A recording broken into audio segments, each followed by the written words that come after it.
Hello friends, मैं doctor Shakti Singh classes के through है ना आपको आज व्यक्तित्व को पढ़ा रहा हूँ। तो अब मैंने पिछले वीडियो में बताया कि व्यक्तित्व क्या होता है। अब हम लोग चर्चा करेंगे व्यक्तित्व के सिद्धांत की। तो कौन कौन से सिद्धांत हैं, जिसमें सबसे इम्पोर्टेंट क्वेश्चन आता है, बहुत पूछा जाता है, व्यक्तित्व का मनोविश्लेषण सिद्धांत। तो व्यक्तित्व का मनोविश्लेषण सिद्धांत क्या है, ठीक है। तो आप ये जान लीजिए, मनोविज्ञान में यदि कहीं पर आपको मनोविश्लेषण शब्द का प्रयोग मिलता है तो आप यहाँ पर तुरंत ही सिगमंड फ्रायड यानी मनोविश्लेषण शब्द का जो सिद्धांत है, चाहे आपको कहीं पर भी मिले, चाहे पर्सनालिटी में मिले, चाहे मूल प्रवृत्तियों में मिले, चाहे कहीं मिले, किसी भी सिद्धांत की चर्चा हो तो आपको तुरंत मनोविश्लेषण मतलब सिगमंड फ्रायड, ठीक है।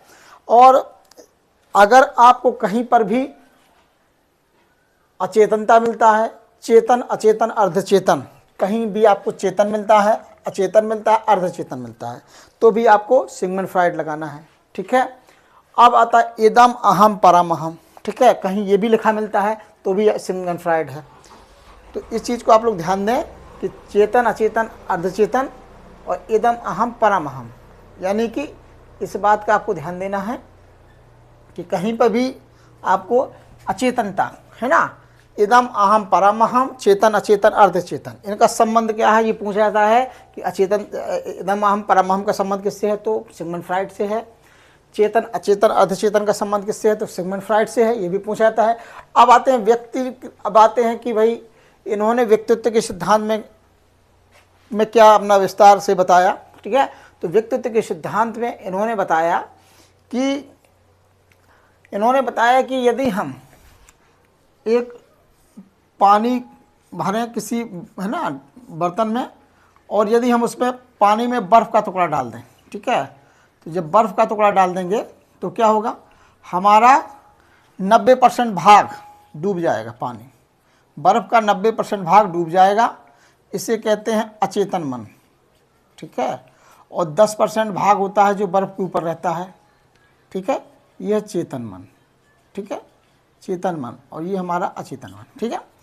तो जो 10% और 90% का अंतर, यानी कि हमारे मन पर किसका इफेक्ट ज़्यादा पड़ेगा, अचेतन मन का इफेक्ट ज़्यादा पड़ेगा, अचेतन का, ठीक है, अचेतन मन, ठीक है। और जो दोनों को जोड़ता है ये है अर्धचेतन, दोनों को जो जोड़ने का काम करता है वो हमारा अर्धचेतन करता है, ठीक है। अब आगे हम लोग चर्चा करते हैं। तो अगर आपसे पूछा जाए तो व्यक्तित्व की दृष्टि से सबसे महत्वपूर्ण कौन सा भाग है, तो ये अचेतन मन होता है, ठीक है, अचेतन मन होता है, अचेतनता होता है। और इनके सिद्धांत की दो बातें थी, अचेतनता, इदम अहम परम अहम, ठीक है। अब इदम अहम परम अहम, तो अचेतनता क्या है, अचेतन मैंने आपको बताया, हम अचेतन एक मन है, यहाँ अचेतन का मतलब यहाँ मन से है, मन हमारा 90% भाग, हमारा मन का 90% भाग लगभग है ना अचेतन मन होता है। जैसे इन्होंने बर्फ़ की टुकड़ा है ना, बर्फ़ में डले हुए पानी में बर्फ़ को अगर हम डाल लेते हैं तो 90% भाग डूब जाता है। इसी तरह हमारा अचेतन मन 90% होता है, और जो 10% भाग ऊपर रहता है उसे हम चेतन मन कहते हैं। दोनों को जोड़ने का जो काम करता है ना, वो अर्धचेतन कहलाता है। तो यहाँ पर व्यक्तित्व की थ्योरी में इन्होंने अचेतन को महत्व दिया। तो इन्होंने सबसे ज़्यादा महत्व किसको दिया, 90% भाग अचेतन मन को दिया, ठीक है। और इदम अहम परम अहम, ठीक है, तो इदम अहम परम अहम। अब आते व्यक्तित्व की दृष्टि से सबसे इंपॉर्टेंट क्या था, अचेतनता, ठीक है। अब अचेतन मन क्या है, तो अचेतन मन में क्या होता है कि जो हमारी अनजानी परंतु शक्तिशाली जीवन शक्तियों का संचय होता है, ये असामाजिक होती है, अनैतिक होती हैं और दमित इच्छाएँ होती हैं। चूँकि हमारी जो अनैतिक इच्छाएँ होती हैं, असामाजिक इच्छाएँ होती हैं, अनैतिक इच्छाएँ होती, इनको क्या करते हैं कि हम अपने जीवन के प्रत्येक क्षण में, अपने संपूर्ण जीवन में या जीवन के रोज़मर्रा में है ना, इनको हम पूरित नहीं कर पाते हैं। जब इनकी पूर्ति नहीं हो पाती है तो ऐसी कंडीशन में इच्छा दमित हो जाती है, ठीक है।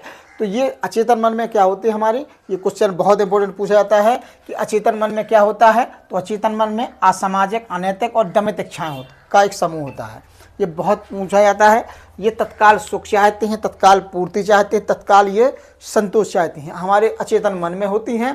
तो अचेतन मन में है ना, अचेतन का संबंध इदम से भी होता है ना, और ये हमारी जन्म है ना, इदम का संबंध भी अचेतन मन से होता है, ठीक है। ये भी आप देखिए, अचेतन ये पशु की भांति हमारा व्यवहार को प्रदर्शित करती हैं। ये है ना अचेतन मन में, है ना। और इदम, इदम क्या है? इदम में हमारी जो जन्मजात मूल प्रवृत्तियाँ होती हैं, हमारी वासनाएं होती हैं, दमित इच्छाएँ होती हैं, है ना। ये सब तनाव नहीं चाहती हैं, ये तत्काल संतोष चाहती हैं, ठीक है। ये तत्काल संतोष चाहती हैं और ये अनैतिक इच्छाओं का समूह होता है ना, इदम में जन्मजात। और ये आनंद चाहती हैं, संतुष्टि चाहती हैं तत्काल, और ये तनाव बर्दाश्त नहीं कर सकती हैं। और अचेतन में, है ना, इदम काम करता है। और ये पशु इच्छा है, हमारी इच्छाएं जो पशु की भांति होती हैं तो इदम के कारण होती हैं, ठीक है। और इदम का संबंध मैंने आपको बताया, ये पूछा जा सकता है इदम का संबंध क्या है। तो इदम में होता क्या है, इदम और अचेतन सेम है। इदम में भी हमारी अनजानी शक्तियों का जीवन, है ना, भंडार होता है। असामाजिक और अनैतिक इच्छाएं कहाँ होती हैं? तो हमारी इदम में होती हैं, ठीक है। और अब आते हैं हम लोग ईगो की ओर, ईगो या अहम, ठीक है। इसका संबंध अर्धचेतन, ठीक है। और ये और जो है ना अहम जो होता है या ईगो होता है, इसका संबंध हमारे अर्धचेतन से होता है और ये वास्तविक जगत से संबंधित होता है। ये आंशिक रूप से जो अहम होता है, आंशिक रूप से ये चेतन में और आंशिक रूप से अचेतन में होता है।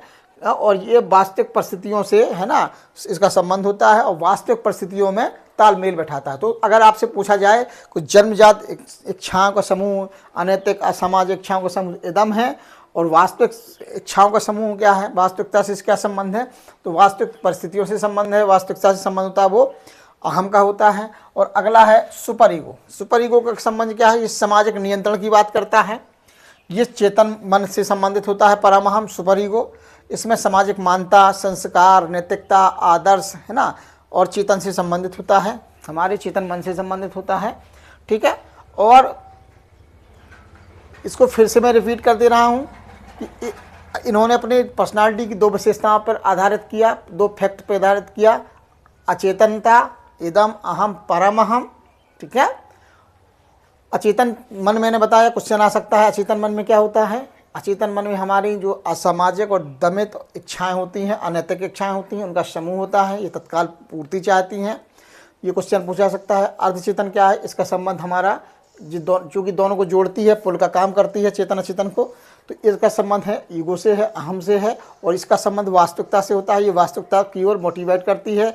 और ये चूँकि जो अर्धचेतन होता है, ये क्या होता है? आंशिक रूप से चेतन और आंशिक रूप से अचेतन मन में, दोनों में संघर्ष होता है। अगर चेतन हावी हो गया, ठीक है, तो नैतिकता रहेगी, पर्सनालिटी संतुलित रहेगी। और यदि यहाँ पर अचेतन मन की जीत हो जाती है तो फिर वो पर्सनालिटी, है ना, कुसमायोजित हो सकती है ना। तो अब तीसरा है सुपर ईगो। यदि अभी क्वेश्चन पूछा जा सकता है कि भाई सामाजिक मान्यताएं, संस्कार, नैतिकता, आदर्श, है ना, का संबंध किससे होता है? तो सुपर ईगो से संबंधित होता है, चेतन से संबंधित होता है, परम अहम से संबंधित होता है। और इसमें सामाजिक नियंत्रण का ये प्रतिनिधित्व करता है, सोशल कंट्रोल, है ना। सामाजिक नियंत्रण का प्रतिनिधित्व कौन करता है? तो सामाजिक नियंत्रण का प्रतिनिधित्व चेतन करता है। वास्तविक जगत के संबंध, है ना, अर्धचेतन और ईगो से है ना। और सामाजिक में सुपर ईगो से है। और पशु की भांति होता है तो अचेतन मन होता है। पशु इद या इदम का संबंध भी पशु प्रद होता है, ठीक है। तो ये आप समझ गए होंगे। अब आगे चलते हैं हम लोग। अब इन्होंने कहा कि भाई जो मनुष्य है, मनुष्य क्या है? इन्होंने अपने सिद्धांत में आगे का बताया कि मनुष्य क्या है, ठीक है। तो मनुष्य में क्या होती है? शारीरिक ऊर्जा होती है और मानसिक ऊर्जा होती है, ठीक है। तो सामाजिक जो शारीरिक ऊर्जा क्या आती है? जिसमें वो व्यक्ति चलता है, दौड़ता है, लिखता है, खेलता है, कूदता है, तमाम काम करता है, ठीक है। और जब वो मानसिक ऊर्जा की बात की जाए तो हम लोग कहेंगे, है ना, तो मानसिक ऊर्जा के अंतर्गत वो करता क्या है ना, स्मरण और चिंतन करता है, ठीक है। व्यक्ति क्या करता है? स्मरण और चिंतन ये करता है मानसिक ऊर्जा के अंतर्गत, ठीक है। अब हम लोग चर्चा करते हैं गत्यात्मक पक्ष क्या है, ठीक है। तो गत्यात्मक पक्ष में क्या होता है? तो गत्यात्मक पक्ष में यदि हम देखें तो जो हमारी मूल प्रवृत्तियां होती हैं, यानी जो जिनका संबंध इदम से होता है, हमारी चिंता होती हैं और मनोरचना होती हैं, ठीक है। तो मूल प्रवृत्तियां विलियम मैकडूगल ने 14 बताई थी। ये भी क्वेश्चन आपसे पूछा जाता है, मूल प्रवृत्तियां किसने बताई थी? तो 14 मूल प्रवृत्तियां बताई थी और प्रत्येक मूल प्रवृत्ति प्रत्येक संवेग पे थी। तो ये विलियम मैकडूगल ने बताया था। ये भी क्वेश्चन इंपॉर्टेंट है ना, विलियम मैकडूगल, ठीक है, मैकडूगल, ठीक है। 14 प्रवृत्तियों की चर्चा की थी, है ना। और चिंता और मनोरचना, ठीक है। अब चिंता क्या है, व्यक्ति बहुत सारी चीज़ों की जब है ना, जब उसकी पूर्ति नहीं होती है, जो जो उसकी इच्छाएं होती हैं वो पूर्ति नहीं होती है, तो व्यक्ति तनाव लेने लगता है, उसी को हम चिंता कहते हैं। ठीक है। मनोरचना क्या है? मनोरचना का मतलब है, यहाँ पर मनोरचना की चर्चा की तो मनोरचना का मतलब ये है कि व्यक्ति क्या करता है कि वो अपने आप से झूठ बोलता है। ठीक है। व्यक्ति झूठ बोलता है, जब वो झूठ बोलता है अपने आप को धोखा देता है, अपने आप को, उसके अंदर जो मनुष्य के अंदर किसी समस्या के फलस्वरूप कोई तनाव उत्पन्न हो गया, अब वो परेशान है, तो परेशान जब होता है तो अपने आप को एडजस्ट करता है, अपने आप को धोखा देता है, अपने आप को समझाता है किसी तरीके से, तो वो मनोरचना बनाता है, मन में अपनी रचनाएं बनाता है, बहुत सारी रचनाएं। कभी जैसे कि आपने देखा होगा कि यदि बच्चा फेल हो जाता तो कहता है अरे वो कॉपी ठीक से चेक नहीं हुई, वो टीचर ने पढ़ाया नहीं, पेपर आउट ऑफ सिलेबस आ गया। इस तरह अपने आप के अहम को संतुष्ट करता है, तो इसे हम लोग मनोरचना कहते हैं। अब आगे बढ़ते हैं हम लोग कि अव्यक्तित्व में और कौन कौन सी बातें हैं, तो हम आगे बढ़ते हैं।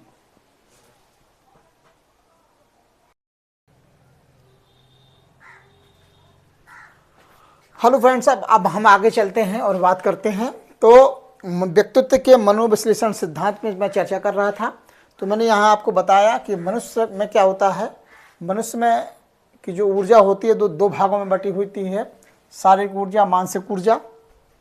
और चलने, दौड़ने, लिखने, कूदने, खेलने इत्यादि में हम लोग जो ऊर्जा का इस्तेमाल करते हैं वो हमारी शारीरिक ऊर्जा है। और स्मरण में, चिंतन में, है ना, जहाँ हम अपने दिमाग का यूज करते हैं उसे हम मानसिक ऊर्जा कह सकते हैं। अब आते हैं गत्यात्मक पक्ष। तो व्यक्तित्व के गत्यात्मक पक्ष की हम लोग चर्चा करते हैं। गत्यात्मक पक्ष कौन कौन से होते हैं? ठीक है। तो गत्यात्मक पक्ष में हम लोग चर्चा करते हैं मूल प्रवृत्ति, है ना, चिंता और मनोरचना। ठीक है। मैंने आपको बताया था मूल प्रवृत्ति, मैंने चर्चा करी थी। विलियम मैकडूगल ने 14 मूल प्रवृत्तियां बताई। मूल प्रवृत्तियां वो होती हैं जो हमारे व्यवहार को संचालित करती हैं, हमारे व्यवहार को नियंत्रित करती हैं, कंट्रोल करती हैं। तो 14 हमारी मूल प्रवृत्तियां होती हैं। ये भी बहुत इंपॉर्टेंट क्वेश्चन है कि कितनी मूल प्रवृत्तियां किसने बताई। तो मूल प्रवृत्तियों का सिद्धांत किसने दिया? तो विलियम मैकडूगल ने दिया। विलियम मैकडूगल ने कितनी मूल प्रवृत्तियां बताई? तो 14 मूल प्रवृत्तियां बताई। विलियम मैकडूगल ने 14 संवेग बताए, तो ये भी इंपॉर्टेंट क्वेश्चन है। तो यहाँ पर मूल प्रवृत्तियां हमारे व्यवहार को संचालित करती हैं। ये हमारे व्यवहार को, मूल प्रवृत्तियां क्या करती हैं?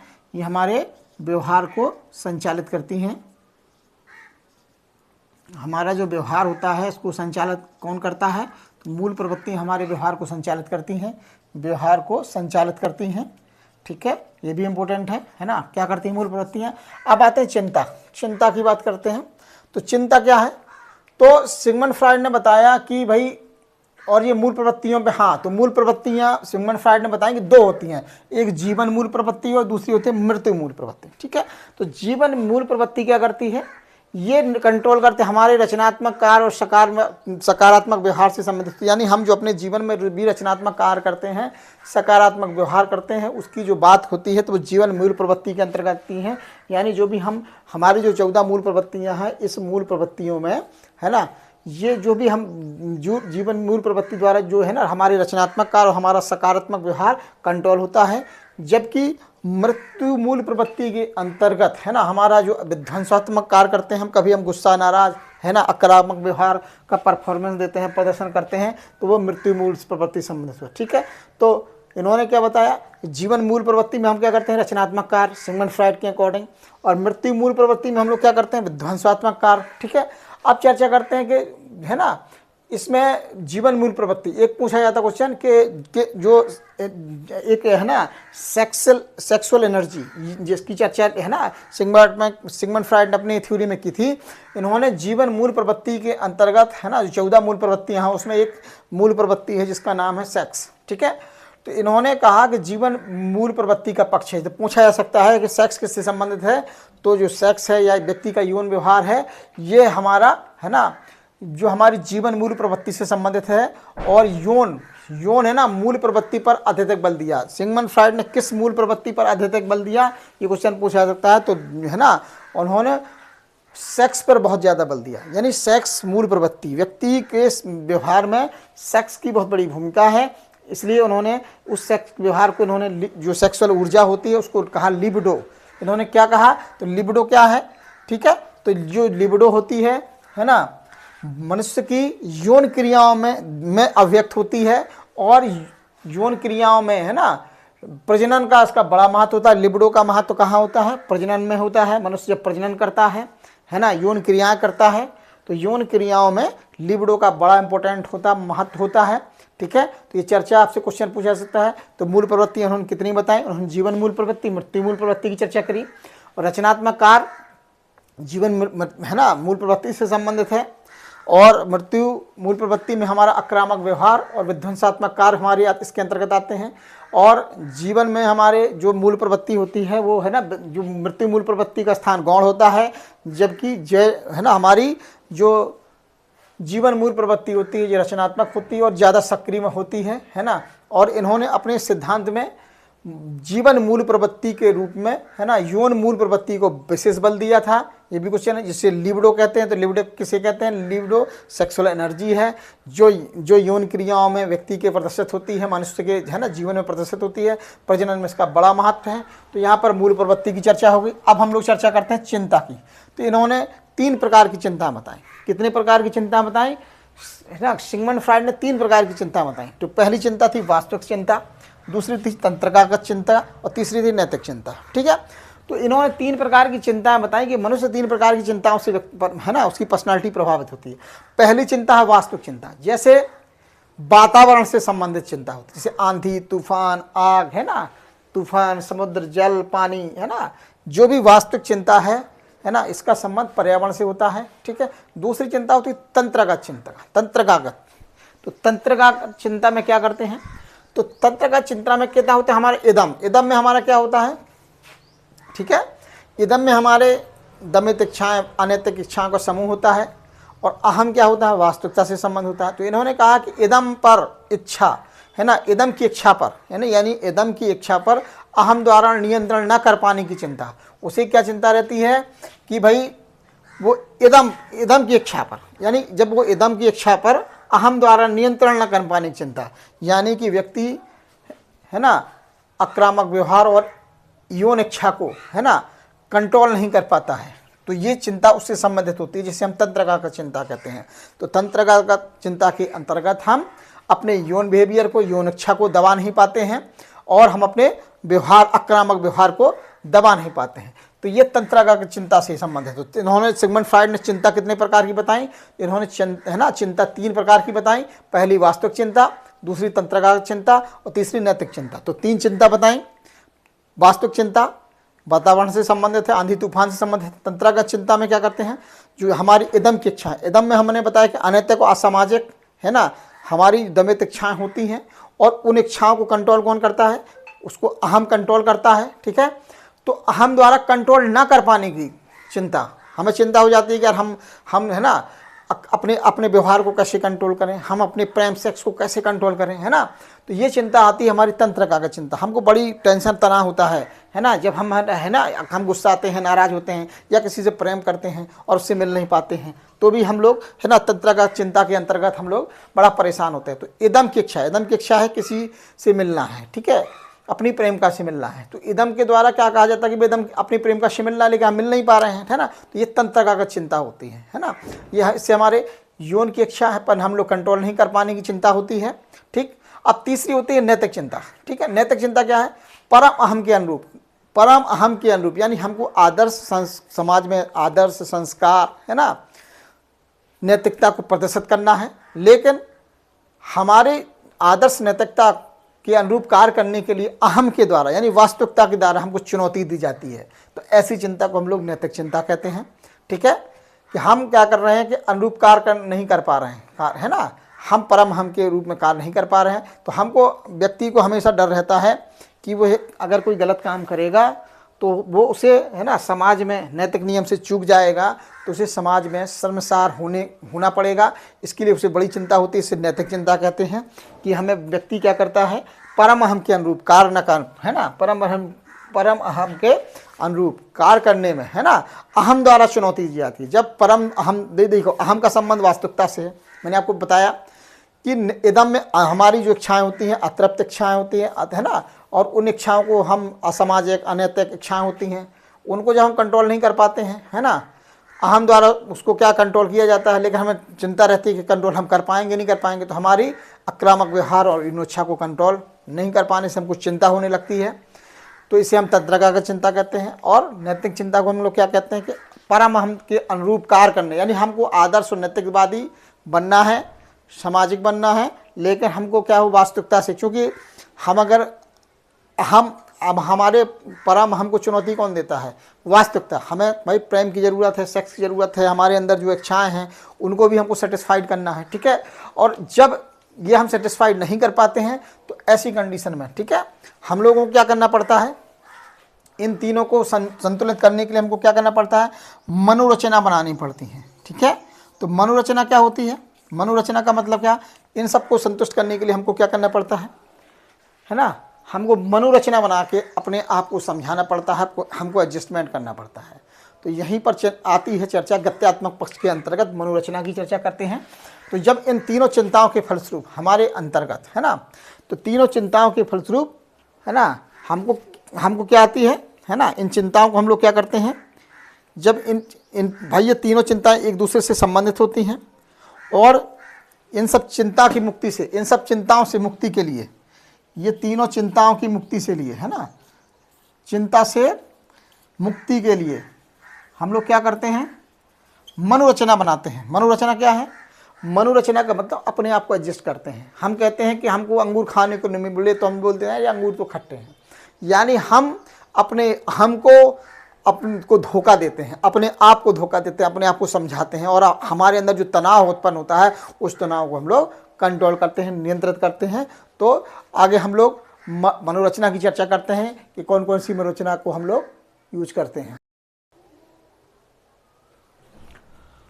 अब आइए आगे चलते हैं कि मनोरचना क्या होती है, ठीक है। तो व्यक्ति क्या करता है, व्यक्ति चिंता से मुक्ति के लिए व्यक्ति एक रक्षा मैकेनिज्म का प्रयोग करता है, डिफेंस मैकेनिज्म का प्रयोग करता है सिगमंड फ्राइड के अनुसार। और रक्षा मैकेनिज्म करते समय, है ना, वो डिफेंस मैकेनिज्म का यूज करता है और अपने अहम को संतुष्ट करता है, वास्तविकता से, है ना, अपना संबंध जोड़ता है ना, वास्तविकता में आता है और अपने मन को समझाता है और अपने, है ना, समायोजित करता है अपने आप को। तो इसमें पहला आता है दमन, ठीक है, रक्षा मैकेनिज्म मनोरचना के रूप में रक्षणा, है ना, रक्षा प्रक्रिया दमन। व्यक्ति के अंतर जो अनैतिक इच्छाएं होती हैं, असामाजिक इच्छाएं होती हैं, और अनैतिक और असामाजिक इच्छाओं को वो दबाता है, दमन करता है। यानी कि जो हमारी अनैतिक और असामाजिक इच्छाएं होती हैं उनको जब हम दबाते हैं, दबाते हैं, उसे हम दमन कहते हैं, ठीक है। अगला होता है कि हम तार्कीकरण क्या है, तो तार्कीकरण के अंतर्गत हम अपनी इच्छाओं की तार्किक व्याख्या करके इच्छाओं को त्याग करते हैं। जैसे हम कहते हैं कि अंगूर खाने को नहीं मिले तो हम कहते हैं कि खट्टे हैं, है ना, तो यानी तार्कीकरण करते हैं, ठीक है। यानी कि तार्कीकरण के अंतर्गत हम अपनी इच्छाओं को दबाते हैं, दबाकर हम लोग कहते हैं कि भाई ये अंगूर खाने को नहीं मिले तो कह दिया तार्कीकरण कर दिया, है ना। अगला आता है प्रतिगमन। प्रतिगमन क्या है, व्यक्ति बाल्यावस्था के व्यवहार की ओर लौटकर चिंता प्रकट करता है, यानी वो बच्चों की तरह व्यवहार करता है और चिंता को स्पष्ट करता है, इसे हम प्रतिगमन कहते हैं। यानी कि हम से सब, है ना, बच्चों की तरह व्यवहार करने का, हम समझदार हैं, बड़े हैं, लेकिन हम बच्चों की तरह, है ना, बिहेवियर करने लगते हैं, तो व्यवहार को प्रदर्शित करने, इसे हम लोग कह सकते हैं कि व्यक्ति, है ना, ये पूछा जा सकता है प्रतिगमन क्या है, तो प्रतिगमन में हम बच्चों की तरह व्यवहार करने लगते हैं। हम किसी हमारे सामने कोई तनाव आता है, कोई इच्छा होती है, उसको हम लोग तर्क करके शांत करते हैं कि अंगूर खाने के लिए मिले तो अच्छे हैं ना, खट्टे हैं, ये बोलते हैं। दमन के अंतर्गत हम क्या करते हैं, हम अपनी असामाजिक और अनैतिक इच्छाओं को दबाते हैं, दबाकर उनको शांत करते हैं। प्रतिगमन में हम बच्चों की तरह आते हैं। अब आते प्रक्षेपण, ठीक है। अब प्रक्षेपण में क्या करते हैं, हम अपनी इच्छाओं को दूसरों पर आरोपित करते हैं, यानी कि हम कहते हैं कि हम प्रक्षेपण माने फेंकना, यानी हम दूसरों पर आरोपित कर देते हैं कि हम सफल नहीं हुए, तो क्यों सफल नहीं हुए, पेपर गलत था, या हम बोलते हैं काफ़ी सही से चेक नहीं हुई, ये सब बातें हम लोग बोलते हैं, है ना। एक बच्चा बोलता है कि भाई पेपर अच्छा नहीं आया था, सही नहीं आया था, मैंने तो बहुत पढ़ाई की थी लेकिन वो नहीं हुआ, तो ये प्रक्षेपण के अंतर्गत आता है, टीचर पे, है ना, आरोपित कर देता है बच्चा, है ना।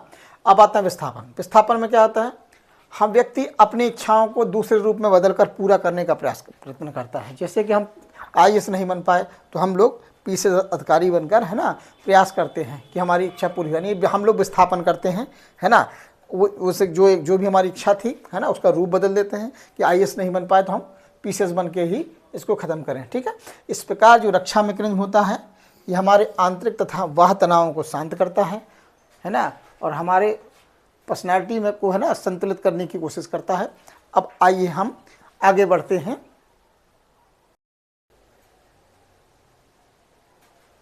अब आइए चर्चा करते हैं मनोविश्लेषण सिद्धांत को हम आगे बढ़ाते हुए। सिगमंड फ्रायड ने कि जो लिबिडो थी, जो सेक्सुअल एनर्जी थी, जिसे हम लिबिडो कहते हैं, लैंगिक ऊर्जा थी, इसको कितने भागों में बांटा है, कई बार क्वेश्चन पूछा गया है। तो सिगमंड फ्रायड ने लिबिडो को 5 भागों में बांटा है। ठीक है, पहली अवस्था है मुखावस्था, ये लगभग 1 वर्ष तक चलती है ना, और ये मुखावस्था यानी कि इन्होंने कहा कि लैंगिक अवस्था का मतलब जो सेक्स का केंद्र होता है वो पहली अवस्था में सेक्स का केंद्र मुख पर होता है, यानी बच्चा चूस कर, निगल कर, काट कर सेक्स की अनुभूति करता है। यानी कि सिगमंड फ्रायड ने सेक्सुअल पर, है ना, लैंगिक ऊर्जा पर बहुत बल दिया था, और लैंगिक ऊर्जा को इन्होंने मूल जो जीवन मूल प्रवृत्ति के अंतर्गत, है ना, जो लिबिडो थी, है ना, उसकी चर्चा करी, और लैंगिक ऊर्जा को इन्होंने, है ना, 5 अवस्थाओं में बांटा था, है ना। पहली अवस्था थी मुखावस्था, यानी कि जब मुख पर सेक्स का केंद्र होता है, यानी बच्चे को सेक्स की अनुभूति काट कर, निगल कर, चूस कर होती है ना। ये मुख पर सेक्स का केंद्र होता है, या 1 वर्ष तक चलती है। तो ये पूछा जा सकता है कितने वर्ष तक चलती है, तो 1 वर्ष तक चलती है लगभग। और इसका मुखावस्था क्रम से याद कर लीजिए, मुखावस्था, गुदावस्था, सेशनावस्था, अव्यक्तावस्था और जननेंद्रिय अवस्था, ये 5 अवस्थाओं का क्रम भी याद कर लीजिए, आपसे क्रम भी पूछा जा सकता है। तो मुखावस्था, गुदावस्था, सेशनावस्था, है ना, और अव्यक्तावस्था और जननेंद्रिय अवस्था, यानी कि ये कुल मिला के इन्होंने, है ना, इन्होंने कितनी अवस्थाएं बताई थी, तो इन्होंने 5 अवस्थाएं बताई थी, मुखावस्था, गुदावस्था, है ना, सेशनावस्था, ठीक है, अव्यक्तावस्था और जननेंद्रिय अवस्था। ठीक है, अब दूसरी अवस्था थी गुदावस्था, यानी ये 2 से 3 वर्ष तक चलती है। जब बच्चा मल मूत्र का त्याग करता है तब उसे सेक्स की अनुभूति होती है, यानी कि जो सेक्स का केंद्र था वो, है ना, बच्चे की गुदा पर होता है ना। तो यानी कि इसमें यही इंपॉर्टेंट है। तो पहली मुखावस्था, दूसरी गुदावस्था, तीसरी सेशनावस्था, चौथी अव्यक्तावस्था और 5वीं जननेंद्रिय अवस्था। तो 1 वर्ष तक थी पहली अवस्था, चूसना, काटना, निगलना, सेक्स का केंद्र मुख पर। दूसरी अवस्था 2 से 3 वर्ष चलती है, और ये लगभग गुदावस्था, मलमूत्र त्यागने में बच्चे को, है ना, सेक्स की अनुभूति होती है, इसका केंद्र गुदा पर होता है। तीसरी अवस्था है सेशनावस्था, यानी इसका केंद्र लैंगिक होता है, ये 3 से 6 वर्ष तक चलती है। और इसी समय बच्चों में एक भ्रम हो जाता है, बच्चों में, है ना, एक भावना डेवलप हो जाती है, जिसे हम लोग कहते हैं कि लड़का अपनी माँ से प्रेम करता है, और जो पिता होता है ना, वो जो पिता होता है वो जो लड़की होती है वो अपने पिता से प्रेम करती है।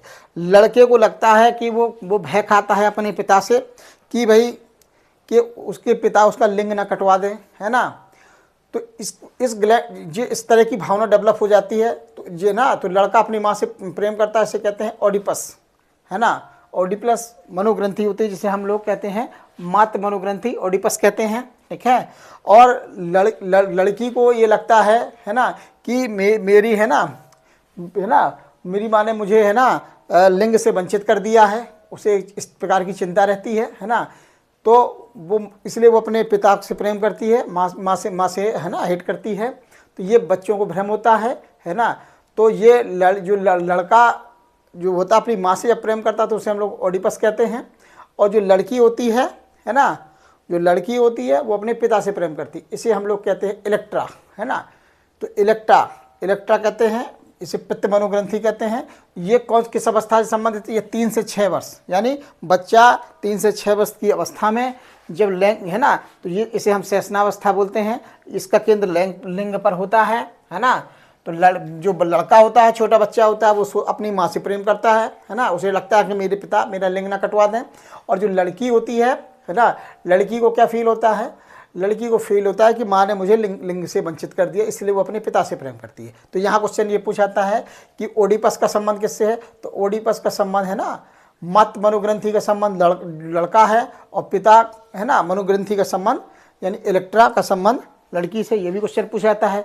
तो अब आते हैं अगली जो अवस्था है 6 से 12 की अवस्था। 6 से 12 अवस्था चलती है ये अव्यक्त अवस्था, यानी इस समय क्या होता है, लैंगिक इच्छाएं शांत हो जाती हैं, बच्चों का सब्लिमेशन हो जाता है, यानी उनके अंतर्गत किसी भी प्रकार की सेक्स इच्छाओं का केंद्र खत्म हो जाता है, व्यक्त नहीं होता है, शांत हो जाता है। लड़के लड़कियां है ना पढ़ाई में रुचि लेने लगते हैं, संगीत कला साहित्य में रुचि लेने लगते हैं। इस प्रकार अव्यक्त अवस्था में क्या होता है, क्योंकि 3 से 6 वर्ष की जब अवस्था जब पार होती है तो ये इनका क्या होता है कि जो मात्र मनोग्रंथि इलेक्ट्रा और ओडिपस की जो भावना होती है वो समाप्त हो जाती है, और तभी बच्चों में नैतिकता विकसित होती है। ठीक है, तो नैतिकता का विकास अगर देखा जाए तो कहाँ से होता है, ये अव्यक्त अवस्था में होता है, क्योंकि यहाँ पर लैंगिक इच्छाएँ बच्चों की शांत हो जाती हैं। और यहाँ पर जब बच्चों की इच्छा शांत हो जाती हैं, यहाँ पर आपने देखा, तो इसे कहते हैं अव्यक्त अवस्था। लैंगिक इच्छा शांत हो जाती हैं, उनका उदात्तीकरण हो जाता है ना, दवाई दब जाती हैं, और बच्चे पढ़ाई में रुचि लेते हैं, लड़कियां संगीत कला साहित्य में रुचि लेती हैं ना, खेल कूद में रुचि लेने लगते हैं बच्चे। तो अव्यक्त अवस्था यानी 6 से 12 की जो अवस्था होती है वो सिगमंड फ्राइड के अकॉर्डिंग अव्यक्त अवस्था के अंतर्गत। अब आती है 13 वर्ष से, जब 13 वर्ष से जब बच्चा ऊपर हो जाता है तो इसे कहते हैं जन्नेन्द्रिय अवस्था। और जन्नेन्द्रिय अवस्था के अंतर्गत जो इसे हम लोग है ना जो किशोर होते हैं और प्रौढ़ होते हैं। ठीक है, इसमें क्या होता है, शुरुआती दौर में समलिंगी होते हैं, यानी जो लड़के लड़कियां होते हैं, लड़के लड़कों के साथ और जो लड़कियां होती हैं वो लड़कियों के साथ, इसे होमो है ना, वो यानी हेमोसेक्सुअल बोलते हैं हम लोग है ना, क्योंकि लड़के हैं ना लड़कों में रुचि लेते हैं और लड़कियां लड़कियों में रुचि लेते हैं। फिर धीरे धीरे क्या होता है, जब धीरे धीरे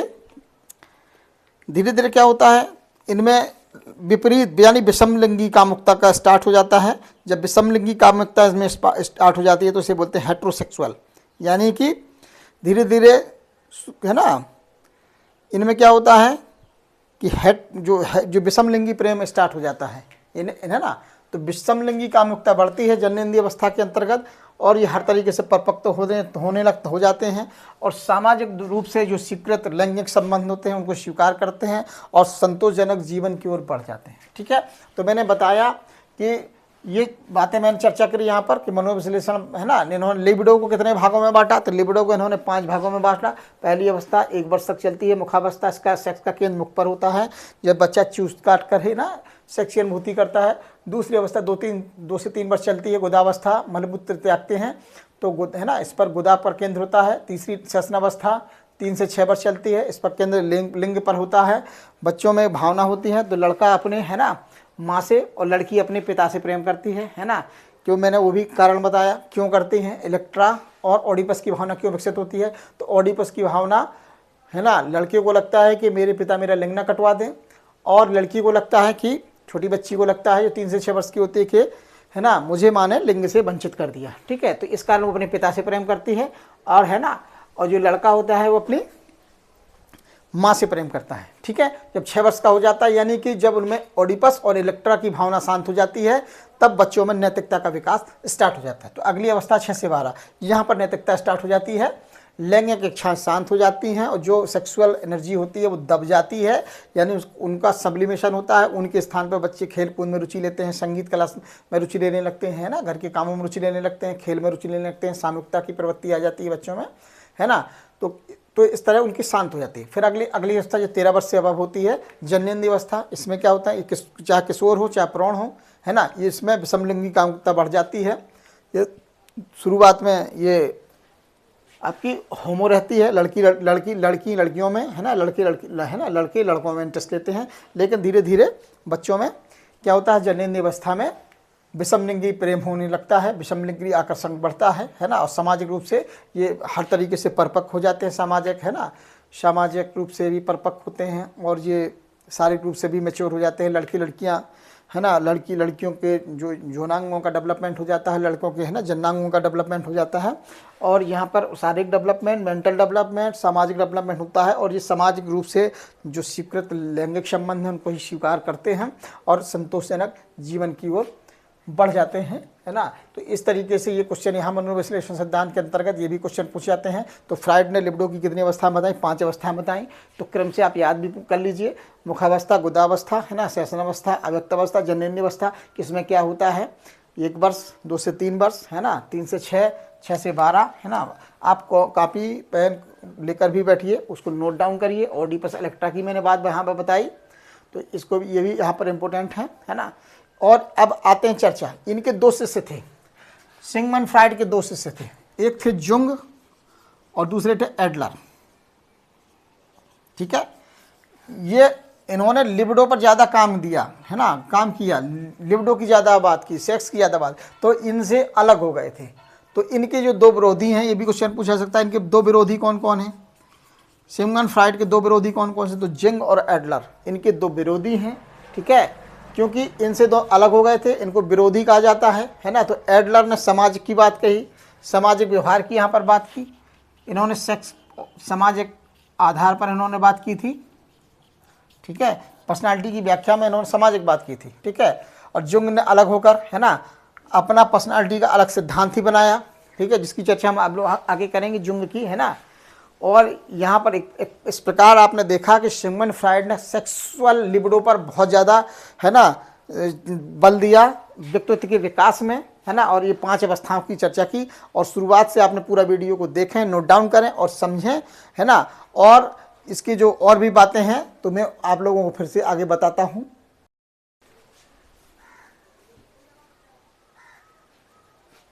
आगे हम लोग चर्चा करते हैं तो स्वप्न विश्लेषण, मनोविकृति और मनोचिकित्सा।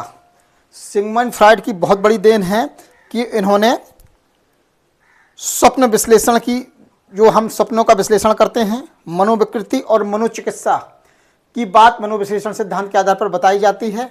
तो इस प्रकार सिगमंड फ्राइड के मनोविश्लेषण सिद्धांत में जितने भी इंपॉर्टेंट क्वेश्चन थे मैंने आपकी चर्चा कर दी है। आप मेरी चैनल को लाइक करिए, सब्सक्राइब करिए। मैं डॉक्टर शक्ति सिंह एक बार फिर, है ना, मिलता हूं आपको अगली वीडियो में। आप मनोविश्लेषण सिद्धांत से, इससे बाहर कोई क्वेश्चन नहीं जाएगा। आप लोग नोट कर लीजिए, इसको समझ लीजिए। अगर इससे संबंध कोई भी क्वेश्चन आएगा तो इससे बाहर नहीं जाएगा। आप लोगों को मिलता हूं मैं अगले वीडियो में। तब तक के लिए सभी को गुड बाय।